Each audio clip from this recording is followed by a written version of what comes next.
Before understanding automobile chassis and its types, let's get a quick flashback on our previous video. In case you have missed out on that video, the components of automobile and its types, just click on the I button to watch that video.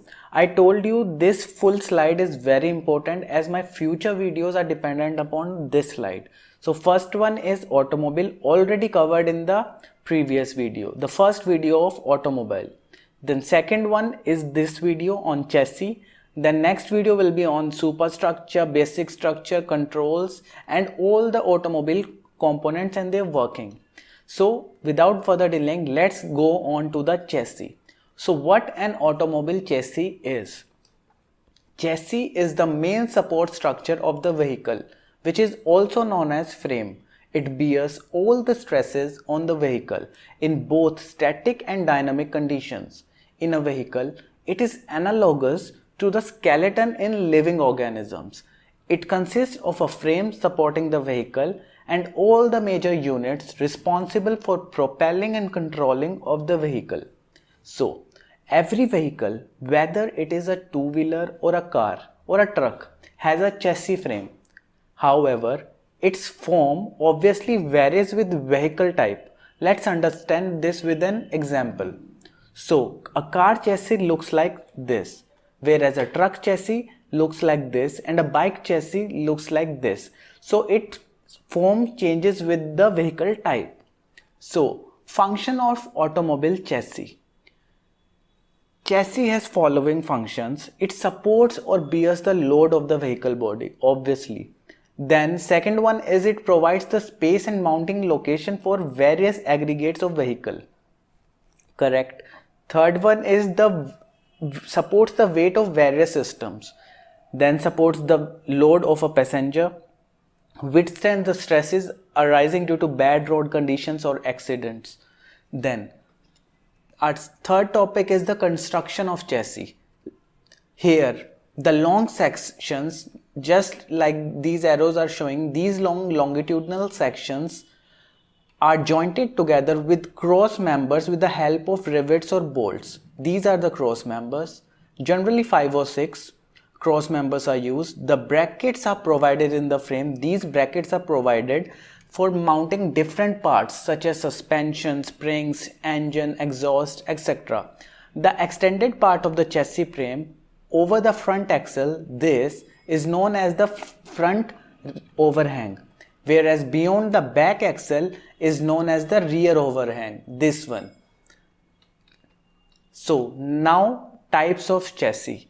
So types of chassis is broadly categorized into 3 main categories, and further these are divided into other subcategories. So first one is based on the frame. There are 7 categories. Then there is based on assembly 3. Then based on engine location 4. This all we will cover in this video. So first one is based on frame. So total 7 are there. First one is the ladder frame. This frame is like the shape of a ladder. Obviously we can see it has 2 longitudinal members, also called as the side members, joined by 5 or 4 lateral members or cross members, already explained in the previous slide. Second one is the backbone frame. In this frame, instead of 2-dimensional ladder, it consists of a strong tubular backbone which bears most of the loads. This is the backbone.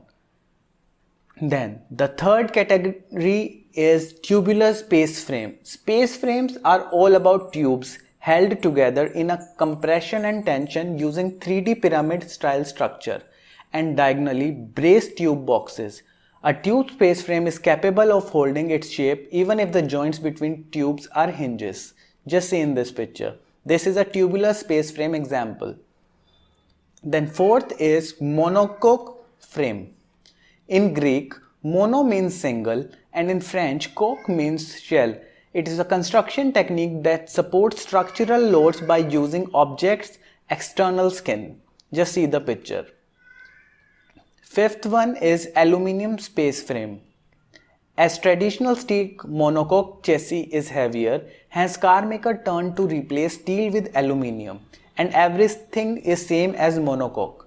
See, this is the aluminum space frame just to make the vehicle lighter. Sixth one is ULA SAB frame. Aluminum space frame is also heavier. So now technology raised, and so American steel manufacturers hired Porsche Engineering Services to develop a new kind of steel monocoque technology called ultra-light steel body monocoque frame. This is also a monocoque frame, but it is ultra lightweight and strong. Then seventh category and the last one is carbon fiber frame. Carbon fiber monocoque frame is also a monocoque type frame made of carbon fiber. It has super rigidity to weight ratio. This is carbon fiber and it is very light and strong. In case of accidents, nothing can harm the car. So our second category is based on the assembly. Four subcategories. First one is conventional chassis. Engine is fitted in front of the driver cabin or a driver seat, such as in cars.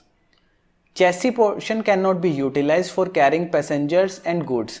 Here, by meaning of this is engine is fitted here and the space obviously cannot be utilized, and here when driver sits he cannot view also properly because this comes in between.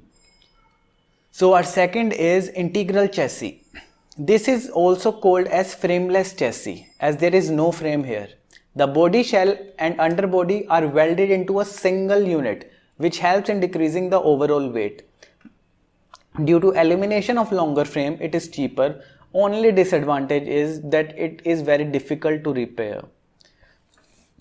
Our third category is semi-integral chassis. In the semi-integral chassis, the engine is installed on a frame. The remaining portion is frameless, just like this in example of Porsche. Here it is fitted and other one is remaining portion is frameless. This is because when the vehicle suffers from an accident, only the front portion can be repaired. So our third and the last category is based on engine location. Four subcategories are there. First one is semi-forward chassis. Half portion of the engine is in the driver cabin and remaining half is outside the cabin, such as in Tata trucks. See, half here in the driver cabin and half here. In this arrangement, a part of chassis is utilized for carrying extra passenger.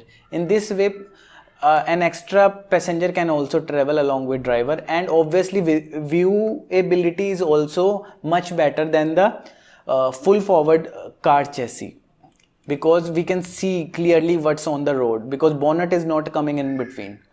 Second one is full forward or bus chassis. Complete engine is mounted inside the driver cabin, such as in buses. See here, if you have ever tried in the bus, you might know that inside a bus there is a bonnet. So and viewability is best in the buses because nothing bonnet comes in between. So driver seat is just above the front wheel. He is able to see road just in front of the tires completely. Only disadvantage maybe the bus can get heated because engine is inside, but not that much. So third is center engine chassis. It is also known as mid-engine chassis. See, here is the engine. It is mounted in between the front wheels and the rear wheels. Since the weight of the car shifts under the acceleration, this arrangement improves wheel grip, and curved body can be designed with a greater aerodynamic efficiency. Then the last one is the rear engine chassis. Here, engine's center of gravity is behind the rear wheels. See, front and the rear. Engine is fitted on the rear. This is mostly seen in low floor buses. For example, a DTC bus, if you have ever traveled, engine is fitted at the last, behind the rear wheels. Remaining space can be used for passengers and luggage. Generally, luggage can be covered here. So this was all about today's video. I already told you future upcoming videos will be on automobile and all the parts and their functions. Keep visiting my channel. See you in the next video.